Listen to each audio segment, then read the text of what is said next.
अस्सलामुअलैकुम, मैं हूं अप्सा कोमल। कल से सुप्रीम कोर्ट एक बार फिर सियासी बयानात की जद में आ चुकी है। जब से मुस्लिम लीग नून के कायद नवाज शरीफ ने चीफ जस्टिस का नाम लेकर उनके ऊपर तनकीद की, लंदन से उन्होंने अपना बयान जारी किया। मुझे ये उनका बयान रिपीट करते हुए भी थोड़ा खदशात महसूस हो रहे हैं, क्योंकि बहुत कम हमने देखा है कि सिटिंग चीफ जस्टिस के हवाले से इतनी खुलकर बात हो। लेकिन आजकल अदालती अमूर और जिस किस्म के तहफ़्फ़ुज़ात सियासी जमातों को हैं, उनकी तरफ से बड़ी खुलकर बात की जा रही है। तो मरियम नवाज साहिबा ने कहा कि चीफ जस्टिस साहब अपने लिए तारीखी बदनामी साथ लिए जा रहे हैं, इसका जवाब उनको देना पड़ेगा या फिर साकिब निसार की तरह दुनिया से मुंह छुपाकर सारी ज़िंदगी गुजारनी पड़ेगी। अब ये सारे बयानात ऐसे वक्त में आ रहे हैं जब कल चीफ जस्टिस उमर अता बंदयाल ने चेयरमैन पीटीआई की सज़ा के खिलाफ जो अपील थी उसकी समाअत के दौरान रिमार्क्स दिए। और उनके जो रिमार्क्स हैं उनकी तशरीह कुछ इस तरीके से की गई कि उनके ये जो रिमार्क्स हैं ये असरअंदाज होने की कोशिश है हाई कोर्ट के ऊपर। सो उन्होंने चेयरमैन पीटीआई को उन्होंने कहा कि चेयरमैन पीटीआई को सुने बगैर सज़ा दी गई ट्रायल कोर्ट की तरफ से, और बादियुन नज़र में ट्रायल कोर्ट का जो फैसला है वो जल्दबाजी में किया गया और उसमें गलतियां हैं। ये जो उनके रिमार्क्स हैं, इसमें एक तरफ तो ये बहस कल से छिड़ गई थी कि क्या चेयरमैन पीटीआई को रिलीफ मिल सकती है इन बयानात की नौयत को देखते हुए। लेकिन फिर उसके बाद ये तमाम तहफ़्फ़ुज़ात जो नून लीग की तरफ से सामने आ गए। इसके बाद अब आज जब समाअत हुई तो उसमें चीफ जस्टिस सुप्रीम कोर्ट ने चेयरमैन पीटीआई की अपील की जो समाअत है उसको इस्लामाबाद हाई कोर्ट के फैसले के साथ मुंसलिक करते हुए मुलतवी किया। जबकि इस्लामाबाद हाई कोर्ट ने भी इलेक्शन कमीशन और चेयरमैन पीटीआई के वकला के दलाइल सुनने के बाद समाअत कल तक के लिए मुलतवी की है। सो हम आज के प्रोग्राम में बात करेंगे कि क्या ये इल्ज़ामात दुरुस्त हैं कि चीफ जस्टिस साहब के कल के जो रिमार्क्स हैं वो वजह बन रहे हैं कि उनके ऊपर ये तनकीद की जाए। लेकिन मैं साथ ही ये भी डिस्कस करना चाहूँगी कि क्या ये दुरुस्त तरीक़ाकार है कि जहाँ एक तरफ पीटीआई के चेयरमैन इस्लामाबाद हाई कोर्ट के ऊपर भी सवालात उठा रहे हैं, इसके अलावा ट्रायल कोर्ट के हवाले से भी तहफ़्फ़ुज़ात रख चुके हैं, दूसरी तरफ नून लीग ने सुप्रीम कोर्ट को अपने निशाने के ऊपर रख लिया है। ये तरीक़ाकार क्या दुरुस्त है निज़ाम इंसाफ के हवाले से? फिर इसके अलावा हम ये भी डिस्कस करेंगे कि अगर तोशा खाना में कोई रिलीफ मिल भी जाता है पीटीआई चेयरमैन को, तो जिना हाउस हमला और 9 मई के वाक़यात केस हैं, साइफर की तहकीकात हैं, इन तमाम केसेस को देखते हुए क्या ये कहा जा सकता है कि वो उनको रिहाई अनकरीब मिल भी सकती है या नहीं मिल सकती है? इन तमाम इशूज़ के ऊपर हम डिस्कशन तो करेंगे ही जो अदालत के अंदर मामला चल रहे हैं। इसके अलावा एक और आईनी बहस भी इस वक्त मुल्क के अंदर छिड़ चुकी है जो कि ऑब्वियसली इन तमाम मामला से भी ज़्यादा अहम है। चीफ इलेक्शन कमिश्नर ने सदर मुमलिकत ने जो कल उनको ख़त लिखा था उस पर जवाबी ख़त लिख दिया है, और न सिर्फ उनसे मुलाकात करने से गुरेज किया है बल्कि ये भी कहा है कि कौमी असम्बली आइन के आर्टिकल 58(1) के तहत वज़ीर आज़म की सिफारिश पर सदर ने 9 अगस्त को तहलील की। इलेक्शन एक्ट के सेक्शन 57 में जो तरमीम अभी रिसेंटली की गई हैं उसका हवाला देते हुए कहते हैं कि इसके बाद इलेक्शन कमीशन को इंतखाबात की तारीख या तारीखें देने का मुकम्मल इख्तियार है।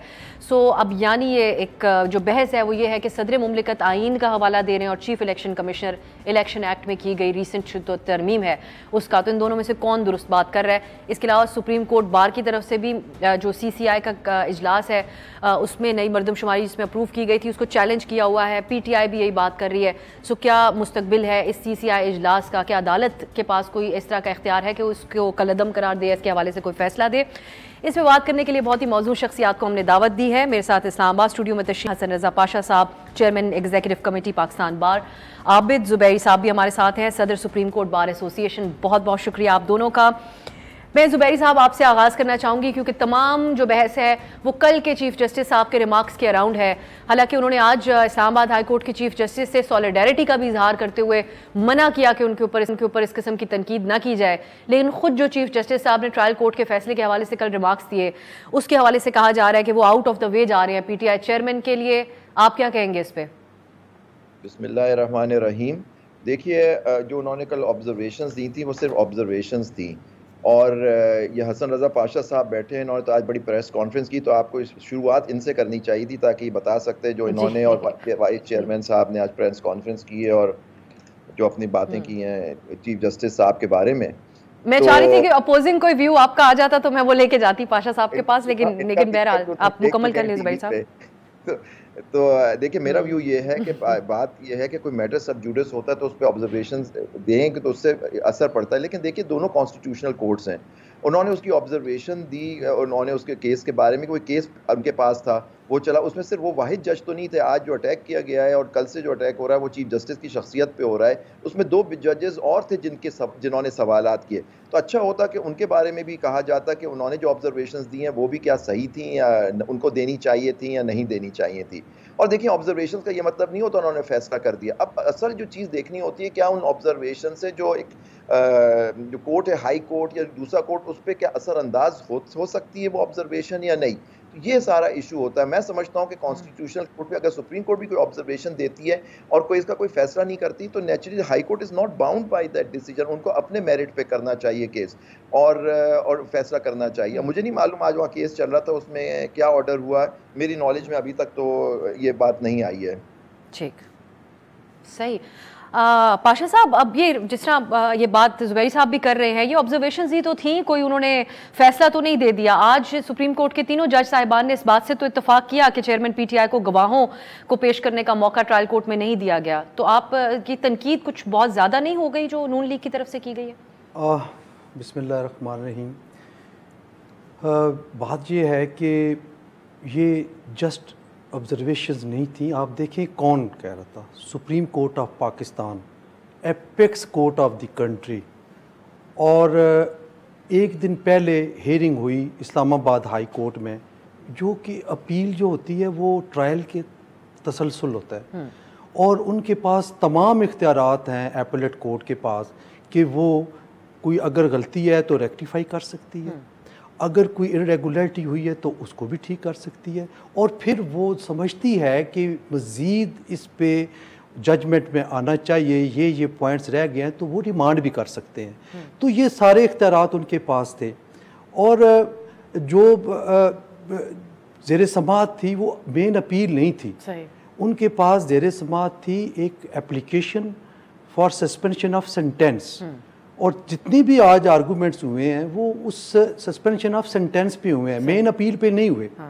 अब ये हुआ कि कल honourable supreme court of Pakistan के पास वो मैटर्स आए जो ट्रायल कोर्ट के जज साहब के फाइनल जजमेंट से पहले के थे और ऑलमोस्ट वो इनफ्लेक्चुअस हो गए थे, चूँकि जजमेंट आ गई थी और तमाम इंटरलोक्यूटरी आर्डर जो होते हैं जिनको हम दरमियानी अहकामात कहते हैं वो उसमें मर्ज हो जाते हैं जो फाइनल जजमेंट होती है। पहले तो चाहिए ये था कि हम तो ये एक्सपेक्ट कर रहे थे कि शायद इनफ्लेक्चुअस करार देके वो डिस्पोज्ड ऑफ हो जाए, नहीं हुआ। जज साहबान बड़े मतलब कि स्किल्ड पर्सनैलिटीज़ हैं, बड़ा उनका एक्सपीरियंस है। अब जब बात शुरू हुई तो वो बातें हुई जो उनके पास ज़ेर समाअत नहीं थी। मसलन ये कहना कि डिफेंस एविडेंस नहीं पेश होने दी, क्यों नहीं होने दी, ये कैसे हो सकता है, ये फ्लॉज बिल्कुल जजमेंट में है। आपको याद होगा आपके प्रोग्राम में भी मैंने ये कहा था कि ये जजमेंट जज जो है ट्रायल जज उसने उजरत का फैसला किया है, उसने जो मेंटेनेबिलिटी की एप्लीकेशन है उसको सही रिड्रेस नहीं किया, फिर उसने डिफेंस का मौका नहीं दिया जो कि बहुत बड़ी ज़्यादती है, मुलज़म का हक होता है और इसका फ़ायदा अल्टीमेटली पीटीआई के चेयरमैन को एपेलेट स्टेज पे मिलना है। ये हमने की थी क्योंकि हम बतौर जज ऊपर नहीं बैठे हुए, हम वकील हैं हम, और जजमेंट कोई अनाउंस हो जाए तो हमारा राइट है कि हम उस पर कमेंट्स कर सकते हैं। लेकिन जब सुप्रीम कोर्ट ऑफ पाकिस्तान की तरफ से कमेंट्स आ जाएं या ऑब्जर्वेशन आ जाएं, ये कोई मामूली चीज़ नहीं है जबकि मामला ज़ेर समाअत हो। मुझे ये बताएं कि कौन सी सबऑर्डिनेट कोर्ट है, चाहे वो हाई कोर्ट कॉन्स्टिट्यूशनल कोर्ट है, बाकी कोर्ट्स हैं, किसी की जरूरत होगी इन ऑब्जर्वेशंस की मौजूदगी में अदरवाइज फैसला करे। जो ग्राउंड रियलिटी है उन पे आए, ग्राउंड रियलिटी हम वो कुछ और है। ऑब्जर्वेशंस आई हैं, ऑब्जर्वेशंस जजमेंट नहीं आई, लेकिन ये ऑब्जर्वेशंस जो हैं वो मायने रखती हैं। जब ये कहा जाए कि केस तो ख़त्म हो, केस तो रहा ही कोई नहीं, क्यों सजा, क्यों नहीं उन्होंने टेक अप किया। लेकिन वैसे यहाँ पे बादशाह साहब, जो आम जो लोग सुन रहे होंगे, जो ऑब्वियसली आप लोग तो इस मामले के माहिर हैं, लेकिन वो ये तो सोचते होंगे कि जब वो दरख्वास्तें दे रहे हैं अदालत के अंदर कि मैं इस्लामाबाद हाई कोर्ट के ऊपर भी अदम एतमाद करता हूँ, ट्रायल कोर्ट के फैसले को वो नहीं मानते, और कल जो दरख्वास्त कर दी गई कि केसेस को पेशावर और लाहौर की अदालतों में शिफ्ट किया जाए, तो इस सूरत हाल में अदालत को थोड़ा सा out of the way supreme court को ही कुछ कहना पड़ा जिससे कोई असरात पेश आए। मैं समझता हूँ कि अगर हाँ आज उन्होंने कहा, अप्रिशिएट किया chief justice Islamabad high court को और उनको कहा कि हम उनके साथ सॉलिडेरिटी करते हैं, ठीक है, ये एक अच्छी चीज़ थी, ये कल भी कह सकते थे, लेकिन मेरिट्स ऑफ द केस को डिस्कस करना जबकि वो केस आपके रूबरू नहीं है। जजमेंट अगर होती honourable supreme court of Pakistan के पास, इनको पूरा इख्तियार है, उसके हिस्से बखे उधेड़ देते, कुछ भी कह सकते थे, क्योंकि प्रेरोगेटिव है उनका, जिस मकाम पे वो बैठे हैं वो ये बात कर सकते थे। लेकिन जब वो लिस्ट इनके पास नहीं है, वो मैटर उनके पास नहीं है, तो फिर उस पर ऑब्जर्वेशन देना, यही वजह है। मैं जो समझता हूँ, जो मेरी नाकस राय है वो ये है कि अगर ये ऑब्जर्वेशंस ना आई होती तो शायद आज ही उसका फैसला आ चुका होता और उस पर वो सस्पेंड हो चुकी होती। क्योंकि आज जो चीफ जस्टिस साहब की ऑब्जर्वेशन है, जो इस्लामाबाद हाई कोर्ट की, उसको भी तो देखे ना। उन्होंने कहा है कि हम सिंगल जज और सुप्रीम कोर्ट के दरमियान सैंडविच बन गए हैं। ये क्या थी? उन्होंने ये कहा कि हमें ऑर्डर भी मौसूल हो गया है सुप्रीम कोर्ट ऑफ पाकिस्तान का। तो ये सारी चीज़ें देखिए, आप इस तरह की बात करके आप ऑनरेबल हाई कोर्ट की जजेस को भी जो है वो अदम एतमाद का इज़हार एक तरह हो रहा है। तो ये सारी चीज़ें मुनासिब नहीं थी, इसीलिए हम ये समझते थे कि कल ये अगर बातें आज बिल्कुल, आप देखें चीफ साहब ने ये कहा है कि अभी हम मेरिट केस के मेरिट पे बिल्कुल बात नहीं करेंगे। बहुत अच्छी बात उन्होंने की है, वी अप्रिशिएट। मैं इस बात तो आप समझते हैं कल के मुकाबले में आज थोड़ा बैकफुट पे जाके उन्होंने सॉलिडारिटी का भी नहीं कहेंगे, चलिए वो हम लेकिन हम ये जरूर कहेंगे कि आज उनका बहुत अच्छा था और अप्रिशिएट करते हैं उसको। बिल्कुल सही। मैं जुबैर साहब आप अब ये बड़ी तफसीली यहाँ पर जो बात हुई है, मैं इसी से आगे अगर एक तरफ मरियम नवाज का जो बयान मैंने शेयर किया, नवाज शरीफ साहब नाम लेकर चीफ जस्टिस के हवाले से बातें कर रहे हैं, टेक्निकलिटीज़ जो है कानूनी माहिरीन कल से उसके ऊपर बात कर रहे हैं और इस चीज़ पे काफ़ी हद तक एक इत्तेफाक नज़र आ रहा है, जो यहाँ पे भी अब हम डिबेट कर रहे हैं कि दायरा इख्तियार का मामला है। लेकिन दूसरी तरफ पीटीआई चेयरमैन की तरफ से भी तो बड़ा वाज़ेह तौर पर कंट्रोवर्शियल करने की कोशिश नहीं की जा रही उनके वकला की तरफ से, जब वो कहते हैं कि इन तमाम केसेस को लाहौर और पेशावर में शिफ्ट किया जाए।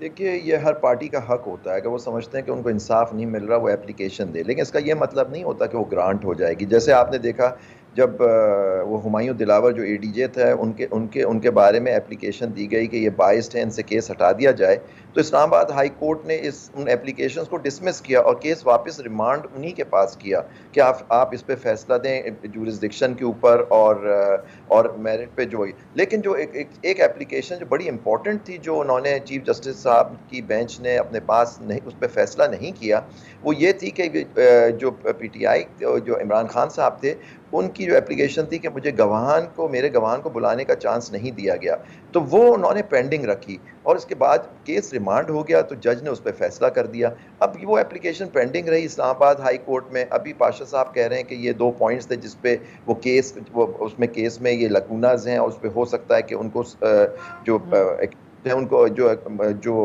इमरान खान साहब हैं उनको इस पे फ़ायदा होगा। मुझे बड़ी खुशी हुई इस बात को सुन के हसन पाशा साहब की, क्योंकि मैं एक प्रोग्राम में था इनके साथ, उन्होंने कहा था कि मेरिट पे ये केस बिल्कुल सही फैसला किया है हुमायूं दिलावर साहब ने। तो अगर ये बात आज ये कर रहे हैं माशाल्लाह से, तो आपके प्रोग्राम में मैंने की है, शाबाश है। मैं जुबैर साहब को एक सेकंड में पाशा साहब से पूछ लूं, साहब कोई चेंज ऑफ हार्ट तो नहीं हो, क्योंकि हमारे पास तो प्रोग्राम में तो इनके ख्यालात वही थे जिसका भी इज़हार किया गया। जगह पे भी ये नहीं कहा, अलबत्ता ये पूछा गया था कि इस केस के मुतल्लक आप क्या कहते हैं, तो मैंने ये कहा था कि ये केस ऐसे ही है जिस तरह कंसीलमेंट वाला केस नवाज शरीफ साहब के था, वो भी इसी किस्म के ही है, ये भी कंसीलमेंट है। तो दोनों एक तरह के, अगर उनको सजा ठीक है तो फिर ये भी ठीक है, और अगर उनको गलत है तो वो भी गलत है। ये मैंने कहा था कि केस कितना स्ट्रांग है। जजमेंट पे मैंने एक दफा भी नहीं कहा, लाउड एंड क्लियर ये बात कर रहा हूँ कि जजमेंट ठीक है। चले, लेकिन फिर अब एक पेज के ऊपर है इस मामले के ऊपर आप दोनों के ख्याल, इसलिए मैंने जुबैर साहब एक और चीज पे भी कमेंट कीजिएगा। एक बहस आज छिड़ पड़ी, ख्वाजा आरिफ साहब ने रिप्रेजेंट नहीं किया, वो अलग हो गए कानूनी टीम से पीटीआई चेयरमैन की। सो बहुत सारी बातें हो रही हैं, कहीं पर कहा गया उनके अपने इख्तिलाफात थे कुछ डिसिप्लिन के हवाले से इस कानूनी टीम से, लेकिन लतीफ़ खोसा साहब ने भी एक बात कही है जिसने काफ़ी तशवीश बनाई। उन्होंने कहा कि उनके मुंशी को अगवा कर लिया गया था। सो आप इस मामले को कैसे देख रहे हैं? देखिए, ये तो एक वकील का हक होता है कि वो किस पार्टी को रिप्रेजेंट करें या ना करें। अगर वो समझते हैं कि उनमें कोई मसले होंगे या जो भी इशू होता है वो केस से अलग होगा, ये उनकी सवाबदीद है। और बिल्कुल उनके मुंशी को अगवा किया गया था और हमने सुप्रीम कोर्ट बार ने ये ये इशू पे स्टेटमेंट भी हमने दिया था कि इस तरह से वकीलों को, उनके स्टाफ को हरासा किया जा रहा है, और ये क्लाइंट का हक होता है कि उसका वकील बगैर किसी खौफ व ख़तर के उसको रिप्रेजेंट करे। तो अगर इस तरह की टैक्टिक्स इस्तेमाल की जाएंगे, आपने खुद देखा कि हमारे एक और बड़े सीनियर वकील हैं, बड़े अच्छे, लाहौर के उज़ैर भंडारी साहब, उनको भी कनाल रोड के ऊपर से पुलिस ने उठाया और 1 घंटे तक या 1.5 घंटे तक अपने पास रखा, उसके बाद उनको छोड़ा।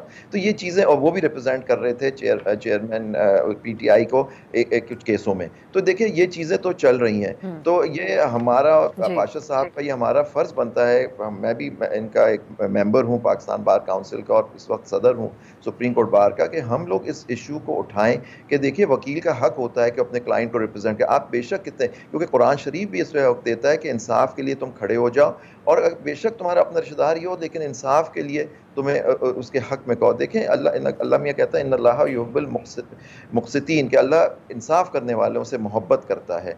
तो देखिए, तो ये इस पे हमें सबको साथ देना होगा। अगर हम अपने प्रोफेशन को नहीं हम रिप्रेजेंट कर सकते तो ये बड़ी गलत बात होगी कि लोग डरते हैं। देखिए बाज़ ऐसे मसले आते हैं, मैं आपको बताऊँ, पाशा साहब जज भी रहे हैं और बड़े सीनियर वकील भी हैं, एग्जीक्यूटिव के चेयरमैन भी हैं।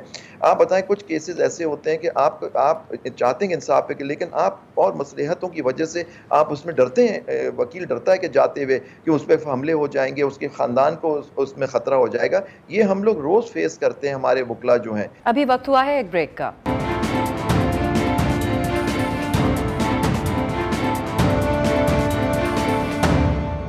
ब्रेक के बाद खुशामदीद। पाशा साहब, ख्वाजा आरिफ साहब बहुत सीनियर वकील हैं, इस किस्म की बात होना ये एक तशवीश का बायस है आपके लिए भी, और मैं एक और चीज़ भी ऐड करूंगी।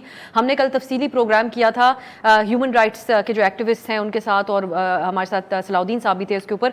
तो ये एक एक्टिविस्ट है खदीजा साहिबा, उन्होंने ये बात सामने रखी कि ख़वातीन कैदी जो हैं, और HRCP ने भी इस बात के ऊपर तशवीश का इजहार किया है कि उनको ना ट्रायल शुरू हो रहा है, ना कुछ वजाहत है कि कितनी गिरफ्तार हैं कितनी नहीं, और जो उनको कानूनी तौर पर हासिल है हुकूक वो भी नहीं उनको फराहम की जा रही। ये सब चीज़ें आपकी नज़र में संगीन सवालात उठाती हैं? हाँ बिल्कुल ये हैं, और पाकिस्तान बार कौंसिल ने 2 दफ़ा ये प्रेस रिलीज़ जारी की और बड़े सख्त इस अल्फाज इस्तेमाल किए कि वकला को इस तरह हरास करना, उनके घरों में जाना और उनकी फैमिलीज़ को हरास करना, तोड़ फोड़ करना। फिर उनको कमाल तो ये है कि वकील साहब अगर अपने किसी क्लाइंट को डिफेंड करते हुए कोई आर्गूमेंट करते हैं कि साइबर ये है और इस तरह है, और आप उस पॉइंट पे उसको वकील को शामिल तफ्तीश कैसे कर सकते हैं? देखिए वकील ने तो अपने क्लाइंट को बचाने के लिए हर हरबा इस्तेमाल करना है, आर्गूमेंट्स करने हैं, उसमें डिफेंस लेने हैं, सर्टन डिफेंस लेने होते हैं, और आप किसी एक डिफेंस को बेस बना के आप FIA बुला लीजिए, आप बताएं ये कैसे डिफेंस लिया, what is this? Khwaja Arif साहब को बुलाया गया, इससे पहले वो नईम हैदर पंजोता साहब को बुलाया गया, कैटेगरिकली हमने ये कहा कि नहीं। और फिर इससे मज़ीद आगे ये है कि पहले तो मेरा प्रोग्राम था कि हम इस महीने के एंड में एक all Pakistan lawyers representative conference बुलाते हैं, लेकिन इसी मामले पे एक तो लॉयर्स को हरास करने के हवाले से कि ये, और उनके घर छापे मारने के, तोड़ फोड़ करने के हवाले से, दूसरा इलेक्शन भी हम चाहते हैं कि 90 डेज़ में हो, ये भी हमारा मुतालबा है, और ये चीज़ें तो, लेकिन वो चूँकि 29 को हमारा जनरल हाउस का इजलास हो रहा है जो कि 5-6 महीनों के बाद हो रहा है, तो उसकी इम्पोर्टेंस को देखते हुए हम इसको आगे ले गए हैं। लेकिन होपफुली हम जो है वो सितंबर के फर्स्ट वीक में हम वो बुलाएंगे, उसमें आबा ज़ुबैरी साहब को बतौर प्रेसिडेंट सुप्रीम कोर्ट बार इनको शिरकत की दावत देंगे। अदरवाइज भी ये हमारे पाकिस्तान बार काउंसिल के मेंबर हैं, ये आएँ अपनी बात करें, और हम उस कन्वेंशन में ये चीज़ें लेकर आएंगे, और बड़ा सख्त होगा हमारा रिएक्शन। क्योंकि अगर अब मैं अभी भी आपके इस चैनल की तवज्जो से तमाम अरबाब इख्तियार को ये कहता हूँ कि लॉयर्स को मत छेड़ें। ये हमेशा कल आप पे बारी आनी है, इन्हीं लॉयर्स ने आपको प्रोटेक्ट करना है, और ये वो तबका है जो हर वक्त बरसरे बेकार रहता है मजलूमों की दादरसी के लिए। और ह्यूमन राइट्स के हवाले से जो केसेस होते हैं कौन करता है? वकील करते हैं ना। अब यानी हम एक आध महीने के अंदर एक सख्त रिएक्शन अगर मामलात इसी तरीके से चलते रहते हैं तो आपकी तरफ से देखेंगे। मैं अब इलेक्शन की बात अब क्योंकि हुई है, जुबैर साहब, पाशा साहब ये कहते हैं कि इस बात का भी मुतालबा रखा जाएगा 90 दिन का, लेकिन सदर मुमलिकत जो जिनका आजकल बहुत मौजूद बहस तो वो बने हुए हैं, लेकिन उन्होंने जो खत कल लिखा था उसका साफ जवाब दे दिया है चीफ इलेक्शन कमिश्नर ने, और वो हवाला दे रहे हैं इलेक्शन एक्ट में की गई तरमीम का, और 57 सेक्शन 57 में जो तरमीम की गई थी उसके तहत वो कहते हैं कि तमाम इख्तियार हमारे पास है। सो अगर आप इसकी कुछ वजाहत कर सकें कि आइन की रूह से जो सदर मुमलिकत बात कर रहे हैं 90 दिन की, वो दुरुस्त है, जो चीफ इलेक्शन कमिश्नर बात कर रहे हैं वो दुरुस्त है? मुझसे पूछ रही हैं आप? जी जुबैर साहब। हाँ, देखिए, इसमें हमने आपको पता है सुप्रीम कोर्ट बार ने पिटीशन दाखिल की हुई है कि इलेक्शन 90 दिन में होने चाहिए। CCI वाला इशू, ये सारा हमारा केस पेंडिंग है सुप्रीम कोर्ट में, वो अभी लगा नहीं है, नंबर उस पर लग गया है, और हम उम्मीद कर रहे हैं कि उसको जल्द से जल्द टेकअप किया जाए, ताकि ये कॉन्ट्रोवर्सी जो मुख्तलिफ हो रही है और जिस तरह से सदर मुमलिकत की तस्दीक हो रही है, इलेक्शन कमिश्नर तो पहले ही आइन तोड़ा हुआ है पंजाब और खैबर पख्तूनख्वा। लेकिन मैं आपको बता दूँ सिंपल कि हमारा केस क्या है।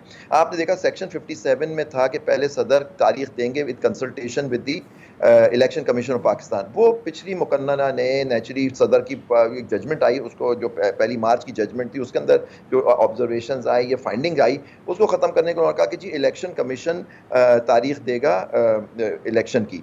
ये सेक्शन 57(1) को अमेंड कर दिया उन्होंने, लेकिन एक चीज़ वो भूल गए।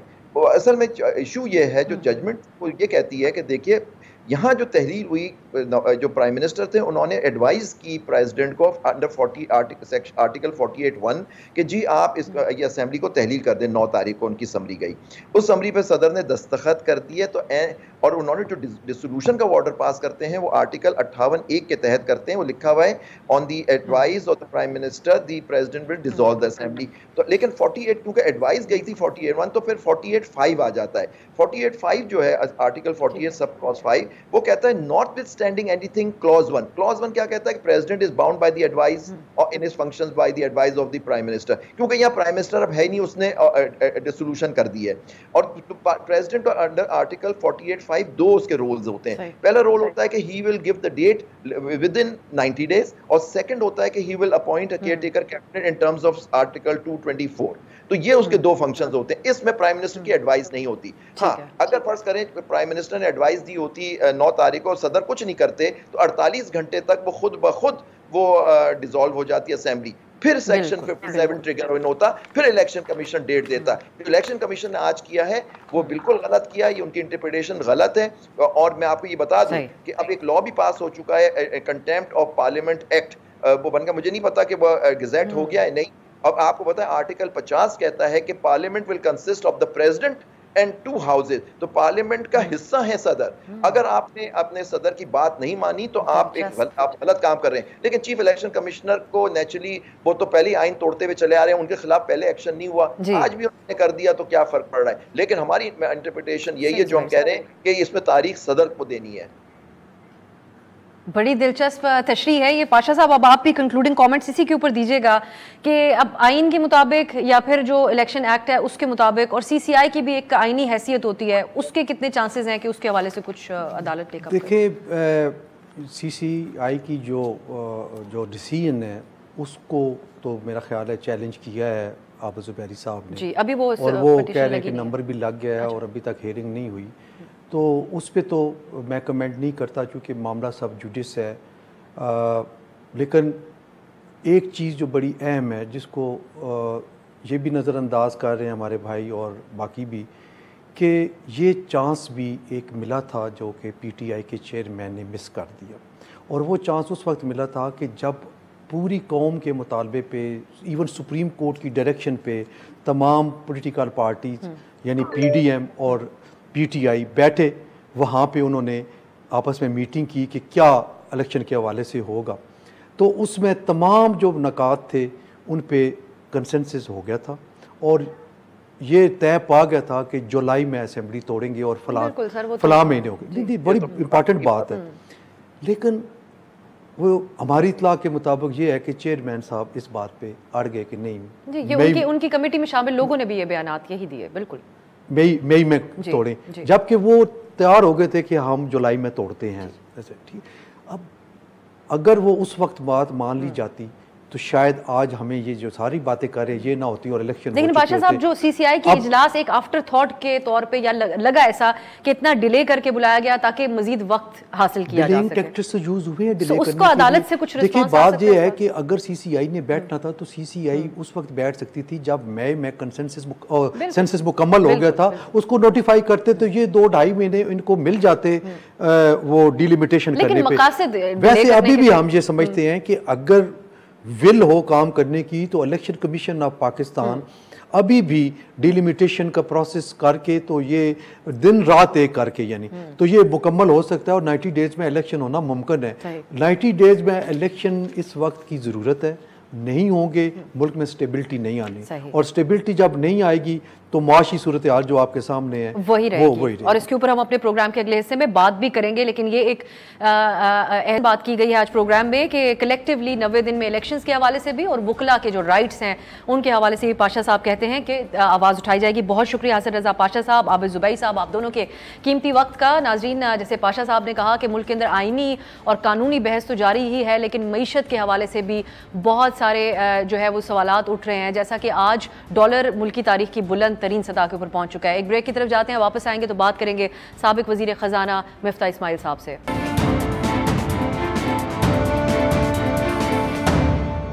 ब्रेक के बाद खुश आमदीद। अब बात करते हैं मईशत की, क्योंकि ये एक अहम तरीन मामला इस वक्त बन चुका है। आज जो डॉलर है वो पाकिस्तान की तारीख में बुलंद तरीन सतह पर पहुंच चुका है। 300 तक डॉलर पहुंच चुका है। रुपए की कदर की बेकदरी जो है वो मुसलसल जारी है। इसके अलावा स्टॉक मार्केट में भी बड़ी फ्लक्चुएशन देखी गई पिछले दिनों में, एक बेयकीनी की कैफियत की वजह से। और नेपरा ने भी बिजली मजीद 5 रुपये 40 पैसे फ़ी यूनिट महंगी करने की मंजूरी दी है। और इन सारी चीज़ों के ऊपर एक और मामला भी हावी हो चुका है जो IMF की तरफ से कंसर्न रेस किया गया है। गैस सेक्टर के गर्दिशी कर्ज में कमी का जो प्लान है उसके ऊपर अदम इत्मीनान का इजहार करते हुए ये एक्सपेक्ट किया जा रहा है कि आने वाले दिनों में बातचीत होगी। निगरान वजीर ख़जाना शमशाद अख्तर साहिबा को इंगेज करना पड़ेगा IMF के साथ। आगे मुस्तकबिल में मईशत की सूरत हाल किस तरफ जा सकती है, इसके ऊपर हम बात करते हैं। साबिक वजीर ख़जाना मिफ्ता इस्माइल साहब हमारे साथ हैं। मिफ्ता साहब, आपका बहुत शुक्रिया। एक तरफ जो आइनी इस मुल्क के अंदर डिबेट जारी है, समाजी हवालों से बहुत संजीदा डिबेट जारी है, और दूसरी तरफ जो है वो मईशत के हवाले से भी बेयकीनी की एक सूरत हाल हमें नज़र आ रही है कि वो ख़त्म नहीं हो रही बल्कि बढ़ती जा रही है। सो आपसे मैं पहले तो डॉलर की कदर में जो इजाफा हुआ है इसके हवाले से जानना चाहूँगी। जाते जाते जो इत्तेहादी हुकूमत थी वो कह कर गए कि हम मईशत को पटरी पर ले आए हैं, लेकिन ये मईशत के पटरी पर होने के असरात तो नहीं है कि आज डॉलर मुल्क की तारीख की बुलंद तरीन सतह पर पहुँच गया। जी अफसा, शुक्रिया आपका। देखें, मईशत एक मुश्किल का शिकार है, इसका इदराक हमको होना चाहिए, और कोई ऐसा एक कदम या 2 इक़दाम ऐसे नहीं है जिसको करने से मईशत ठीक हो जाएगी। इसको वक्त लगेगा। हमें 25 से 30 अरब डॉलर हर साल दुनिया के वापस करने हैं। हमारी बरामदात कम से कम होती जा रही हैं, तो हमारे पास वसाइल भी महदूद तरीन है जिससे वापस करें। लिहाजा आपको IMF वगैरह में जाना पड़ता है, और जो उनकी कड़ी शराइत हैं वो माननी पड़ती हैं। और वो कड़ी शराइत भी इसलिए हैं कि आप जो है वो अपना मामलात खुद नहीं बेहतर चला सकते, और आप तकरीबन डिफ़ॉल्ट की तरफ चले जाते हैं, तो फिर आपको वो IMF इस तरह कह लीजिए कि सिराते मुस्तकीम पे लाता है।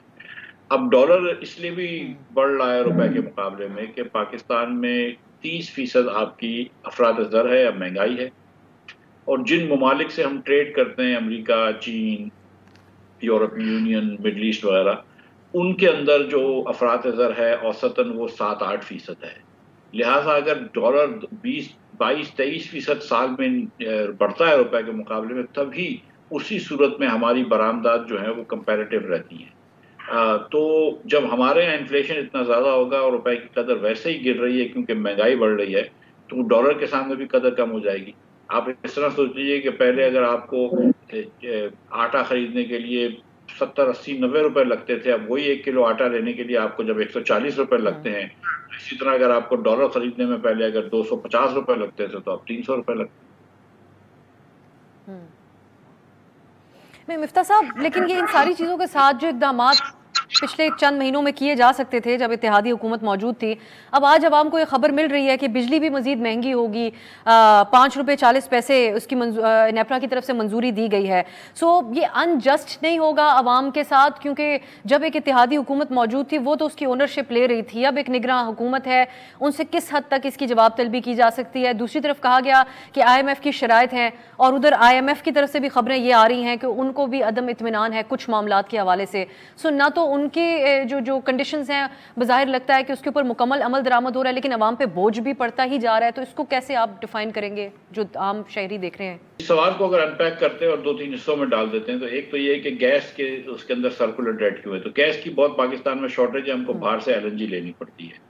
लेकिन अगर हम बहुत सारी जगहों पे पुराने गैस के रेटों पे देते हैं तो वो गैर मौसर है, हमको LNG के रेट्स देने चाहिए। हम फर्टिलाइजर को बहुत सब्सिडी देते हैं और सच्ची बात है कि बिकॉज ऑफ आर्टिकल 158 हम सिंध में जो है वो बहुत सस्ती गैस है, पंजाब में हम गैस देते ही नहीं है सस्ती रेट पे। तो बड़ा एक गड़बड़ हो चुकी है और उसको ठीक करना बहुत ज़रूरी है। और मैं ये समझता हूँ कि गैस के रेट्स जो हैं उसको थोड़ा सा बढ़ाना भी पड़ेगा इंडस्ट्री के लिए, लेकिन गैस के नए गैस को लाना भी पड़ेगा सिस्टम में ताकि फैक्ट्रियाँ चल सकें। और उस पर सर्कुलर डेट बिल्कुल जमा हो गया है और उसका सर्कुलर डेट इसलिए भी जमा हो गया है कि सर्दियों के महीनों में आप LNG खरीदते हैं और डोमेस्टिक रेट मार्केट को सस्ते रेटों पे दे देते हैं जो आप अफोर्ड नहीं कर सकते। और फिर आपके पास पैसे भी नहीं है कि आप वो सब्सिडी अपने बजट से दे सकें, तो आपको क्रॉस सब्सिडी करनी पड़ती है, इंडस्ट्री को और कमर्शियल को महंगा बेचना पड़ता है।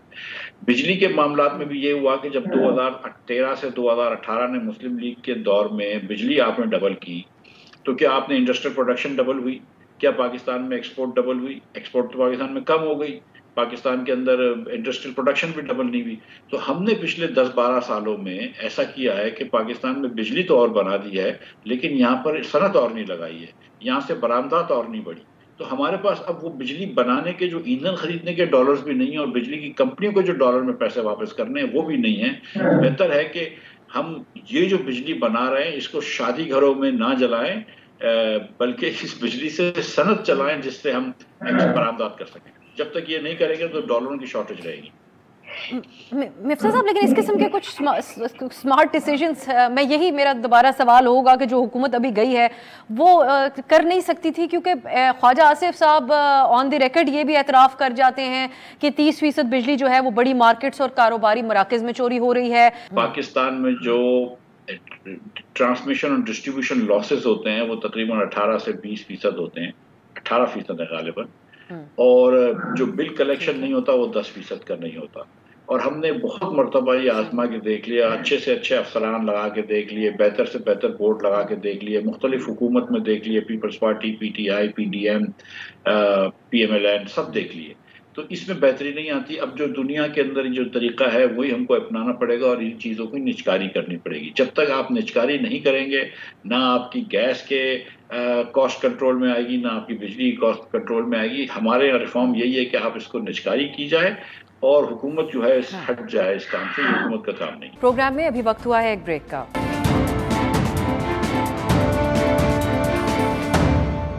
ब्रेक के बाद खुश आमदीद। मिफ्ता साहब, अब एक और मामला है, क्योंकि निगरान हुकूमत है, बेशक उनके इख्तियारात बढ़ा कर गई है हुकूमत, लेकिन IMF की तरफ से IMF के साथ भी उनको डील करना है। तो अब जो गर्दिशी कर्जों के हवाले से जो कमी का प्लान है उसके ऊपर अदम इत्मीनान किया गया IMF की तरफ से।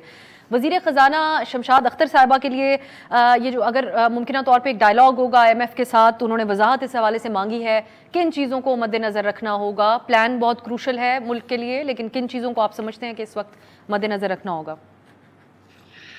देखिए, सर्कुलर डेट पे मैं आपको बता दूं कि हुकूमत का जो प्लान है उससे स्टॉक कम हो जाता है। यानी कि सर्कुलर डेट इस वक्त अगर 2400 अरब रुपए है बिजली की, या 2500 या 2700 अरब रुपए है, और अगर 1200-1300 अरब रुपए गैस की प्लान सर्कुलर डेट है, तो हुकूमत का प्लान है अकाउंटिंग एंट्री से इसको स्टॉक को कम करना।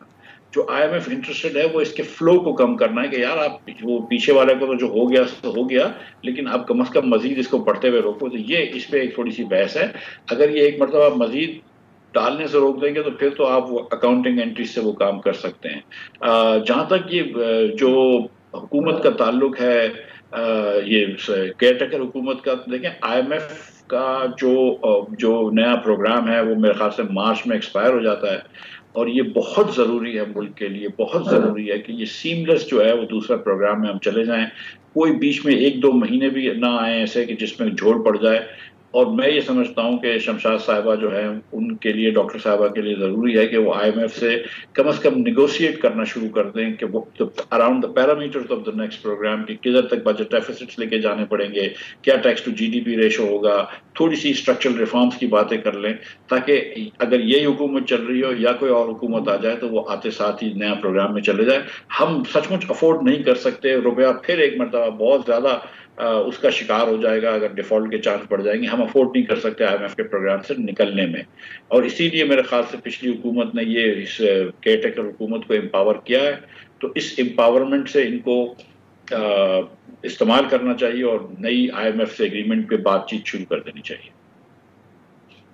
और आखिर में मिफ्ता साहब, अब सदर मुमलिकत ने कुछ दिन पहले ट्विटर पे एक पैगाम जारी किया था जिससे आप भी वाकिफ़ होंगे। उसके बाद इसी तरह से रिपोर्ट किया गया कि स्टॉक मार्केट में शदीद मंदी देखी गई और इसके ऊपर तज्जिए ये पेश किए गए कि असरात हैं बेयकीनी के जो सदर मुमलिकत ने जो अंदाज़ अपनाया अपने कंसर्न्स को सामने रखने का।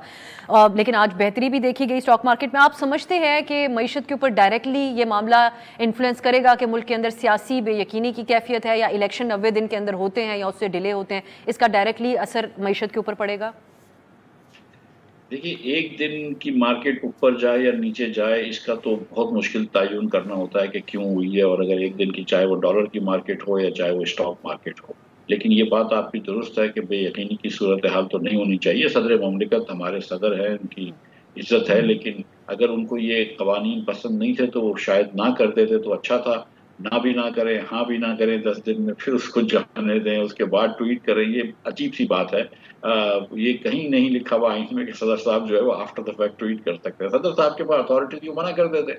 अगर वो मना ना करे तो क्या वो कानून लेके बैठे होंगे क्या लॉ मिनिस्ट्री वाले? बहरहाल, लेकिन इन चीज़ों से भी बेयकीनी बढ़ती है। इन चीज़ों से समझ आती है कि लोग जो है वो मतलब कोई कोई बेहतरी की तरफ या कोई सुलह की तरफ या कोई मुफाहमत की तरफ नहीं जा रहे, तो ज़ाहिर है बेयकीनी बढ़ती है।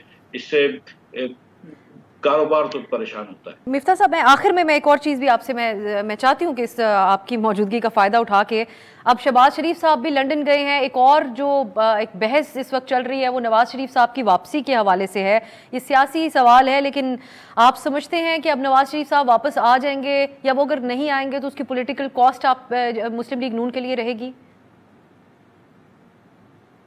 देखिए, मैं ये समझता हूँ कि मुस्लिम लीग नून का जो वोट बैंक है वो नवाज शरीफ का वोट बैंक है, और जो इस वक्त हालात हैं और जो पोल्स वगैरह जो बता रहे हैं, it would be very difficult for Muslim League to go into election की इंतखाबात की तरफ जाएं और नवाज शरीफ इधर ना हो। तो मुस्लिम लीग को अपना वोट बैंक स्टेबलाइज करने के लिए, अपना वोट बैंक पक्का करने के लिए, अपने वोटर को निकालने के लिए मैं समझता हूँ कि नवाज शरीफ साहब की वापसी जो है वो बहुत ज़रूरी है। लेकिन बहरहाल वो फैसला उनका है। लेकिन मिफ्ता साहब, ज़्यादा मुश्किल नहीं हो जाएगा नवाज शरीफ साहब के लिए इन तमाम कम अज़ कम माशी फैसलों को, और फिर जो कानून साजी की गई है जिसके हवाले से बहुत ज़्यादा डिबेट चल रही है इस मुल्क के अंदर, ऑफिशियल सीक्रेट एक्ट हो या आर्मी एक्ट की जो तरमीम है जिस पे सदर मुमलिकत ने भी सवालात उठाए, इनको डिफेंड करना और इस माशी सूरत हाल को डिफेंड करना, जिसके लिए ये भी कहा जा रहा है कि बादियो नज़र में जो इलेक्शन डिले का एक प्लान बनाया गया है वो इसीलिए था ताकि उसमें कैंपेन का उनको मौका मिल सके। कैसे डिफेंड करेंगे नवाज शरीफ साहब? देखिए, नवाज शरीफ साहब 40 साल सियासत करते हुए हो गए हैं, 3 मरतबा वज़ीर आज़म इलेक्ट हुए हैं पाकिस्तान के, तो मतलब नवाज शरीफ को हल्का लेना नहीं चाहिए। मतलब नवाज शरीफ को सियासत आती है। जहाँ तक ये कहना कि नवाज शरीफ साहब बहुत डिस्टेंट अपने आप को कर लें इस हुकूमत से ना आने से, तो वो तो बात मुनासिब नहीं है। इनकी पार्टी की हुकूमत थी, इनके छोटे भाई वज़ीर आज़म थे, तो ये नवाज शरीफ साहब को आना होगा मेरे ख्याल से मुस्लिम लीग के वोट बैंक के वजह से, और वो फिर आके फेस करेंगे। लेकिन मैं ये समझता हूँ कि कोई भी इतना बड़ा सियासतदान हो, चाहे वो इमरान खान हो, नवाज शरीफ हो, आसिफ जरदारी हो, इनको ये सियासी मामलात का भरपूर इदराक होता है और इनको बयानियाँ बनाना आता है, तो किसी को भी हल्का नहीं लेना चाहिए, आसान नहीं लेना चाहिए। he will make a difference in Muslim League. बहुत बहुत जी ठीक, आपके इन्हीं अल्फाज के साथ मिफ्ता साहब बहुत बहुत शुक्रिया आपका, आपके कीमती वक्त। नाज़रीन, आप गुफ्तगू सुन रहे थे। मिफ्ता इस्माइल साहब समझते हैं कि वोट बैंक नवाज शरीफ साहब का ही है और उनको इलेक्शन से पहले वापस आना होगा। इसके अलावा IMF के हवाले से वो कहते हैं कि जो निगरान वज़ीर ख़जाना है उनको IMF के साथ नेगोशिएट करना चाहिए, बातचीत करनी चाहिए और अभी से तमाम बहुत से मामलात हैं जो उनके सामने रखने चाहिए। ये मईशत की सूरत हाल है जो हमारे सामने है। आइनी और कानूनी बहस इसके अलावा जारी है। देखते हैं आने वाले दिनों में ये सारी सूरत हाल क्या रुख इख्तियार करती है। आज के लिए इजाज़त दीजिए, खुदा हाफिज़।